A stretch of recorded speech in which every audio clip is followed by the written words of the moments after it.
Hello friends. हम लोगों ने प्रीवियस वीडियो तक राइट्स ऑफ अनपेड सेलर देख लिए थे अगेंस्ट द गुड्स। ओके, एक बार हम लोग क्विकली रिकैप कर लेते हैं कि हम लोगों ने right of unpaid seller against the goods क्या क्या देख रखे थे। ओके, मैं काम करता हूँ, राइट्स ऑफ अनपेड सेलर को अभी दो हिस्सों में डिवाइड कर देता हूँ। ओके, पहला हिस्सा अगेंस्ट द गुड, जो हम लोगों ने सीख रखा है अगेंस्ट द गुड्स। तो गुड्स के अगेंस्ट आपके एक अनपेड सेलर को क्या क्या राइट्स हो सकते हैं। तो बच्चों तीन राइट हो सकते हैं। सबसे पहला था आपका राइट ऑफ लीन। ओके, सबसे पहला राइट कौन सा होता है बताना, आपका राइट ऑफ लीन। और सेकंड क्या होता है, right of stoppage in transit. Right of stoppage in what, transit. और इसके अंदर थर्ड राइट आपके पास में अवेलेबल था and which was right of resale. Right of what, resale. ठीक है, तो ये आप लोगों ने ऐसे यहाँ पे तीन राइट यहाँ पे आइडेंटिफाई कर रखे थे और तीनों के तीनों हम लोगों ने सीख लिया था। एक बार मैं आपको क्विकली रिवाइज करके देता हूँ। तो बच्चों राइट ऑफ लीन का मतलब था कि अगर पोजीशन आपके पास में हो और आपका बायर आपको होल अमाउंट नहीं दे रहा है या फिर नेगोशिएबल इंस्ट्रूमेंट के थ्रू आपको पेमेंट करने जा रहा है, जो नेगोशिएबल इंस्ट्रूमेंट डिसऑनर हो जाता है, तो यू बिकम अनपेड सेलर। तो आपके पास में राइट ऑफ लीन अवेलेबल हो सकता है, जिसके अंदर आप लोग क्या करोगे बच्चों, आप लोग पोजीशन रिटेन करोगे आप ही के पास में। ठीक है, कब तक रिटेन करोगे, जब तक आपका बायर आपको पेमेंट नहीं करता तब तक आप लोग पोजीशन रिटेन कर लेते हो। This is your right of lean. Okay, फिर हमने देखा right of stoppage in transit, जिसमें हमने देखा सेलर के पास से, अनपेड सेलर के पास से सपोज क्या होता है बच्चों, पोजीशन ऑफ द गुड्स चला जाता है, गुड्स अभी भी ट्रांजिट में है और बायर बिकेम इंसॉल्वेंट। तो सेलर इन्हें स्टॉप कर सकता है, कहां पे बताना, इन ट्रांजिट। तो इसी को हम लोगों ने क्या बोला, right of stoppage in transit. और थर्ड पार्ट हमने देखा that was of right of resale of the goods. अगर गुड्स को आपके पास में पड़े हुए हैं तो आप उसको रीसेल भी कर सकते हो और उसकी कंडीशंस वगैरह क्या रहेंगी प्रीवियस वीडियो में हम लोगों ने थरोली देख लिया। ओके, अब हम लोग राइट्स ऑफ अनपेड सेलर देखेंगे, but against whom, against the buyer. Okay, जो आपका बायर होता है उसके अगेंस्ट आपके पास क्या क्या राइट्स अवेलेबल होंगे, ये हम लोग देखने वाले हैं। ठीक है, तो अब नेक्स्ट पार्ट क्या है हमारा, rights of unpaid seller against the buyer. ये चीज हम लोग सीखने वाले, तो please be focused, be concentrated, this is also very important. Okay, तो गाइस पहले एक बार हम लोग यहाँ पे लिस्ट आउट तो कर ले कि आपके क्या क्या राइट्स अवेलेबल हो सकते हैं। तो सबसे पहला है सूट फॉर प्राइस, फिर ब्रीफली हम लोग समझ लेंगे। सबसे पहला है बताओ सूट फॉर प्राइस। उसके बाद में नंबर टू क्या है, नंबर टू है suit for damages. Number two क्या है बताओ, suit for damages. Number three क्या है, repudiation of contract before due date. Repudiation of contract before due date. Okay, before due date.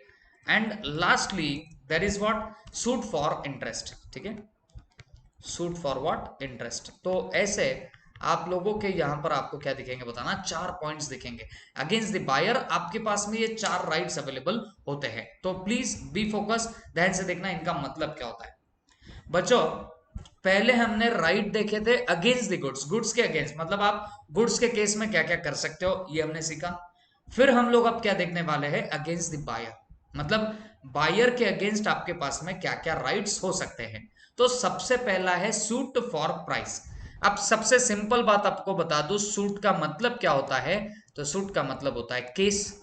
Okay, अगर suppose आपका ये अनपेड सेलर है। ओके, अगर ये बंदा कौन है, आपका अनपेड सेलर, जिसने गुड्स सेल कर रखे थे, किसे बताना, बायर को। बायर ने गुड्स तो ले लिए बट बंदा प्राइस पे करने के लिए रेडी ही नहीं है, तो अनपेड सेलर के पास फिर एक राइट बच सकता है बच्चों। और वो राइट क्या बच्चों, तो कोर्ट ऑफ लॉ में जाओ और सीधे स्यू कर दो फॉर प्राइस। प्राइस के लिए स्यू कर देना, किसके ऊपर बताना, आपके इस पर्टिकुलर बायर के ऊपर। ओके, तो ये हो जाएगा अगेंस्ट द बायर आपका एक पर्टिकुलर राइट। आई होप आपके दिमाग में गया होगा, सूट फॉर प्राइस आप लोग कर सकते हो। ठीक है, जो रिकवरी ऑफ प्राइस आपसे नहीं हो पा रही थी, तो उसके लिए आप कहां जा सकते हो बताना, कोर्ट ऑफ लॉ में जा सकते हो और वहां जाके सूट फाइल कर सकते हो। तो this is called as what, sue for price. ये पहला राइट हुआ। सेकंड क्या होता है बच्चों, सूट फॉर डैमेजेस। अब बच्चों आपको नहीं लगता क्या, सपोज ये जो बायर है और ये जो एक सेलर है, इन दोनों के बीच में एक अग्रीमेंट हुआ था कि सेलर कुछ गुड सेल करेगा बायर को और बायर कुछ अमाउंट पे कर देगा सेलर को। बट हुआ ऐसे, इन्होंने क्या किया, इन्होंने आपस में लेट्स से सेलर ने गुड्स तो पहुंचा दिए बट बायर पेमेंट करने के लिए रेडी नहीं है।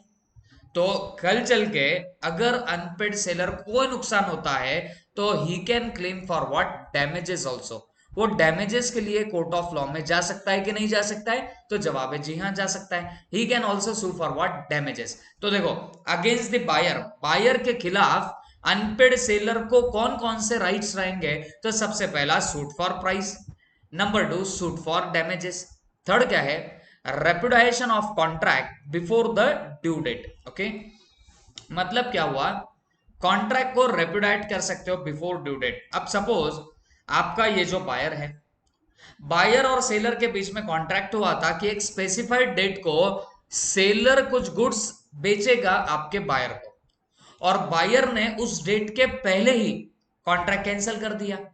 बायर बोलता है भाई मेरे को गुड्स नहीं चाहिए। ऐसे केस में क्या होगा बच्चों, आप कहीं ना कहीं ये समझ लो कि ड्यू डेट के पहले ही आपका ये जो पर्टिकुलर बायर है इसने क्या कर दिया है, यहां पर ब्रीच ऑफ कॉन्ट्रैक्ट कर दिया है। ओके, तो इसको आपको भी पता है एंटीसिपेटरी ब्रीच ऑफ कॉन्ट्रैक्ट बोला जाता है। इसे एंटीसिपेटरी ब्रीच ऑफ कॉन्ट्रैक्ट बोला जाता है, जो आपने कॉन्ट्रैक्ट एक्ट में देखा होगा। ओके, इसे क्या बोलेंगे, एंटीसिपेटरी ब्रीच ऑफ कॉन्ट्रैक्ट। ठीक है, तो बच्चों ऐसे केस में आपका अनपेड सेलर क्या कर सकता है, कॉन्ट्रैक्ट को कैंसिल हो गया ऐसा ट्रीट कर सकता है। ओके, तो ये थर्ड पॉइंट हो गया।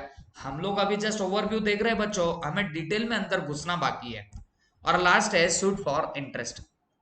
हो सकता है कि आपका जो सेलर है वो बायर से इंटरेस्ट भी वसूल करे, बिकॉज देखो ये बायर जो है ये पेमेंट ऑफ प्राइस नहीं कर रहा था, तो पेमेंट ऑफ प्राइस ना करे स्पेसिफाइड डेट को, तो उसके ऊपर अगर डिले करता है बायर, तो आपका अनपेड सेलर उससे क्या कर सकता है बच्चों, इंटरेस्ट भी वसूल कर सकता है।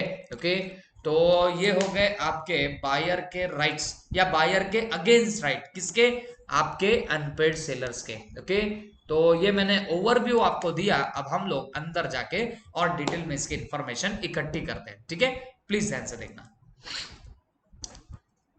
Check it down. Rights of unpaid seller against the buyer, section 55 to section 61 आपके सामने प्रेजेंट हो रहा है। Okay, right of unpaid seller against the buyer personally, personally उसके क्या क्या राइट्स होंगे ये हम लोग देख रहे हैं। ओके, ध्यान से देखना। An unpaid seller can enforce certain rights against the goods as well as against the buyer personally. तो देखो अगेंस्ट द गुड्स क्या क्या राइट्स हो सकते हैं बेटा, वो गुड्स का पोजेशन खुद के पास रख सकता है, जिसे आप लोग राइट ऑफ लीन बोलते हो, या फिर गुड्स ट्रांजिट में होंगे तो उसका स्टॉपेज करा के रीगेन कर सकता है पोजेशन, ये भी गुड्स के अगेंस्ट राइट है। राइट को रीसेल कर सकता है, जो गुड्स उसके पास में है उसे वो बेच सकता है। दिस इज व्हाट, सारे राइट्स है against your what, goods. Okay, तो लेकिन उसे बायर के भी अगेंस्ट कुछ राइट्स होंगे, और वही राइट्स हम लोग यहां से आगे देख रहे हैं। ठीक है, चेक करो। Rights of seller against the buyers are otherwise known as sellers remedies for breach of contract of sale. The rights of seller against the buyer personally are called rights in personam. Okay, मैं देखो इसके पहले भी आपको बताया था आपको अगर किसी पर्सन के अगेंस्ट राइट मिलता है, राइट अगेंस्ट पर्सन, ओके, तो इसे हमेशा क्या बोला जाएगा बच्चों, जस्ट इन पर्सोनम। इसे क्या बोलते हैं बताना, जस्ट इन पर्सोनम। ओके, और जो राइट अगेंस्ट द गुड्स आपको मिलता है उसे बोलते हैं just in rem. Okay, right against goods, इसे क्या बोलने वाले हो, जस्ट इन रेम। ये हमें पहले भी आया हुआ है, जब हमने डिस्टिंग्विश देखा था तब जाके हम लोगों ने ये भी चीज सीख रखे थे। क्लियर, तो मेरे हिसाब से आपको समझ में आ गया होगा, ठीक है। अब बच्चों याद रखना, तो आपके इस पर्टिकुलर सेलर को, अनपेड सेलर को राइट दोनों के अगेंस्ट हो सकते हैं, गुड्स के भी against as well as buyer के भी अगेंस्ट हो सकते हैं। अब हम लोग देखने जा रहे हैं right against the buyer are as follows. तो बायर के अगेंस्ट क्या क्या राइट्स हो सकते हैं ये हम लोग देख रहे हैं। सबसे पहला है suit for price under section 55। तो बेटा सूट फॉर प्राइस मैं आपको बता चुका हूं एक बार चेक कर दे। Where under a contract of sale, property in the goods has passed to the buyer and the buyer wrongfully neglects or refuses to pay for the goods according to the terms of contract, the seller may sue him for the price of goods. Okay, इसका मतलब ये हुआ, एक बार property in the goods transfer हो जाए, okay आपको भी पता है प्रॉपर्टी इन द गुड्स का मतलब क्या होता है बच्चों, ओनरशिप इन द गुड्स। तो अगर ownership in the goods transfer हो जाए किसको, आपके बायर को, तो फिर no doubt risk and reward सब उसके पास में रहेगा। और बायर को प्रॉपर्टी मिलने के बाद, ओनरशिप मिलने के बाद बंदा पेमेंट नहीं करता या पेमेंट करने के लिए निग्लेक्ट करता, तो ऐसे याद रखना कि जो अनपेड सेलर है वो कभी भी स्यू कर सकता है फॉर प्राइस ऑफ गुड्स, वो प्राइस ऑफ गुड्स के लिए स्यू कर सकता है, ये बात अच्छे से याद रखना। क्लियर। उसके बाद where under a contract of sale the price is payable on a certain day irrespective of delivery and the buyer wrongfully neglects or refuses to pay such price। अगर सपोज तो बायर और seller के बीच में ऐसा contract हुआ है irrespective of delivery, मतलब डिलीवरी ऑफ गुड्स हो ना हो लेकिन बायर ने पेमेंट करना ही है प्राइस का, ऐसा इनके बीच में अगर एग्रीमेंट हुआ होगा, seller may sue him for the price although the property in the goods has not been passed। भले ही डिलीवरी ऑफ द गुड्स नहीं दिया, भले ही प्रॉपर्टी इन द गुड्स नहीं गई, तो भी सेलर क्या कर सकता है बच्चों, उसको sue फॉर प्राइस कर सकता है। ओके, इस बात का भी ख्याल रखना। तो दो बातें देखी सूट फॉर प्राइस के लिए, अगर प्रॉपर्टी ट्रांसफर होने के बावजूद आपका बायर पे नहीं करता है फॉर द गुड्स या निग्लेक्ट कर देता है, तो याद रखना आप सूट फॉर प्राइस कर सकते हो, ये सबसे पहली बात। दूसरी बात क्या है, price is payable on a certain day irrespective of delivery and the buyer wrongfully neglects or refuses to pay such price। तो ऐसे भी केस में आपका जो सेलर है ये स्यू कर सकता है। मतलब अगर डिसाइड हुआ कि भाई एक पर्टिकुलर डेट पे डिलीवरी की जाए और डिलीवरी ना भी की जाए, या मतलब इसका साफ है कि अगर इररिस्पेक्टिव ऑफ डिलीवरी, डिलीवरी होगी कि नहीं होगी ये अगर कोई कंडीशन नहीं है और ये डिसाइड हुआ है कि आपने पेमेंट करना है बट बायर पेमेंट नहीं करता, तो ऐसे केस में क्या होगा बच्चों, आपका unpaid seller sue for price कर सकता है। ये दो बातें याद रखना। उसके बाद suit for damages for non acceptance. Okay, suit for damages for what, non acceptance, where the buyer wrongfully neglects or refuses to accept and pay for the goods, seller may sue him for damages for non acceptance। ये तो बेटा Indian contract act में आपने पढ़ा ही होगा। अगर आप सीधे सीधी बात है, अगर आप ब्रीच ऑफ कॉन्ट्रैक्ट कर रहे हो ना भाई, पेमेंट नहीं कर रहे हो, रिफ्यूज कर रहे हो पेमेंट करने के लिए, आपका जो ऑब्लिगेशन है वो परफॉर्म नहीं कर रहे हो, तो दिस इज सीधा सीधा ब्रीच ऑफ कॉन्ट्रैक्ट। तो अगर ये सब होगा तो definitely you will have to pay for what, damages also.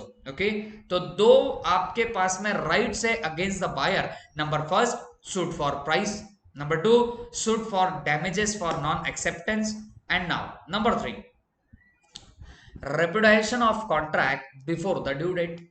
मतलब क्या हुआ, ड्यू डेट के पहले कॉन्ट्रैक्ट रेपुडाइट किया जा सकता है। ओके, इसका मतलब साफ है, सपोज दो पार्टीज के बीच में एक डेट डिसाइड हुई थी जिस डेट को कॉन्ट्रैक्ट होना था, लेट्स से 13 जून। इन्होंने डिसाइड किया था कि 13 जून को बंदा सेलर डिलीवरी करेगा और बायर पेमेंट करेगा, किस डेट को, 13 जून को। ठीक है, ऐसे इन दोनों के बीच में क्या हुआ था, अग्रीमेंट हो रखा था। बट अगर लेट से बायर जो है वो बोलता है कि भाई मुझे तुझसे कोई डिलीवरी लेनी नहीं है, तो आपको नहीं लगता कि उसने सरासर रेपुडिएशन ऑफ कॉन्ट्रैक्ट किया। सपोज वो 12 जून को बोलता है कि मुझे तेरे गुड्स नहीं चाहिए, तो आपको नहीं लगता कि वो रेपुडिएशन ऑफ कॉन्ट्रैक्ट कर रहा है। और रेपुडिएशन का मतलब क्या होता है बच्चों, कैंसलेशन ऑफ कॉन्ट्रैक्ट। और वो कैंसलेशन ऑफ कॉन्ट्रैक्ट कर भी कब रहा है बच्चों, before the due date. Due date के पहले कैंसिल कर रहा है। और जब भी ये सब होगा तो याद रखना, आपका वो जो पर्टिकुलर अनपेड सेलर होगा ही कैन सू फॉर डैमेजेस। ठीक है, ये एंटीसिपेटरी ब्रीच ऑफ कॉन्ट्रैक्ट हो गया। Check it down, where the buyer repudiates the contract. Okay, buyer repudiates the contract before the date of delivery. Date of delivery थी 13 जून, but 12 जून को ही buyer बोलता बाबा तेरे goods की डिलीवरी मुझे नहीं चाहिए। Okay, the seller may treat the contract as rescinded. Seller मान सकता है कि भाई कॉन्ट्रैक्ट अपना कैंसिल हो चुका है and sue for damages for the breach. ये ब्रीच ऑफ कॉन्ट्रैक्ट हो रहा है, मतलब कॉन्ट्रैक्ट टूट रहा है। कॉन्ट्रैक्ट टूट रहा है तो आप डैमेजेस भी यहां पे क्लेम कर सकते हो। Okay, this is known as rule of anticipatory breach of contract. ये आपको इंडियन कॉन्ट्रैक्ट एक्ट में देखने मिलेगा, है ना, ब्रीच ऑफ कॉन्ट्रैक्ट। आपको चैप्टर है इंडियन कॉन्ट्रैक्ट एक्ट, उसके यूनिट 5 में आपको ये सब चीजें देखने मिलेगी। ठीक है, उसके बाद आगे बढ़ते हैं हम लोग। आगे क्या है, सूट फॉर इंटरेस्ट। देखो 3 रेमेडीज हम लोगों ने देख ली है। 3 रेमेडीज क्या क्या है बताओ? अगेंस्ट द बायर, आप सूट फॉर प्राइस कर सकते हो, आप suit for damages for non acceptance कर सकते हो, आप repudiation of contract before due date कर सकते हो, आप सूट फॉर इंटरेस्ट भी कर सकते हो। ये क्या है? Where there is specific agreement between seller and buyer. जब सेलर और बायर के बीच में कुछ स्पेसिफिक अग्रीमेंट हो रखा है as to interest on the price of goods from the date on which payment becomes due, the seller may recover interest from the buyer। इसका मतलब क्या हो रहा है, ध्यान से देखना। अब बच्चों, ये सेलर और बायर के बीच में पहले से एग्रीमेंट हुआ था कि बाबा 14 जून को पेमेंट कर देना। बायर ने पेमेंट करनी चाहिए, कब करनी चाहिए? 14 जून को। सेलर ने पहले ही ठनका के बोला कि अगर तू 14 जून को पेमेंट नहीं करेगा तो मैं तुझसे इंटरेस्ट का भी वसूली करने लग जाऊंगा। ओके, तो बच्चों पेमेंट ड्यू कब हुई, कब देनी आई? 14 जून को। अब सपोज ये आपका बायर मस्त मौला आदमी है, 31 जुलाई को पेमेंट देता है, तो कहीं ना कहीं 14 जून से 31 जुलाई तक का जो भी इंटरेस्ट आएगा वो इस बायर ने देना चाहिए, किसे? सेलर को। और अनपेड सेलर के पास राइट रहेगा to recover this interest. Okay, तो ये चौथा राइट उसके पास में आ जाएगा। Please check it down. Where there is a specific agreement between the seller and the buyer as interest on the price of the goods from the date on which payment becomes due, the seller may recover interest from the buyer। जिस date को वो due हो रहा है तो उस date को ये आपका जो सेलर है वो बायर से क्या कर सकता है? रिकवरी ऑफ इंटरेस्ट कर सकता है। If however there is no specific agreement to this effect, अगर ऐसा कोई स्पेसिफिक अग्रीमेंट नहीं हुआ तो बाद में भी सेलर बोले इंटरेस्ट देने के लिए, तो उस डेट से इंटरेस्ट देना पड़ेगा बायर को। ओके, द सेलर में charge interest on the price when it becomes due from such day as he may notify to the buyer। in short, अगर पहले से एग्रीमेंट में डिसाइडेड नहीं होगा तो सेलर जिस डेट से बायर को बोलेगा कि भाई मुझे इंटरेस्ट चाहिए, तो उस डेट से क्या देना पड़ेगा? इंटरेस्ट देना पड़ेगा। ओके, तो this is all about your suit for interest. And ये हम लोगों ने क्या देख लिया बच्चों? Rights of unpaid seller against the buyer हम लोगों ने देख रखे हैं, कंप्लीट कर रखे। I hope all of you have understood it well. ठीक है, थैंक यू।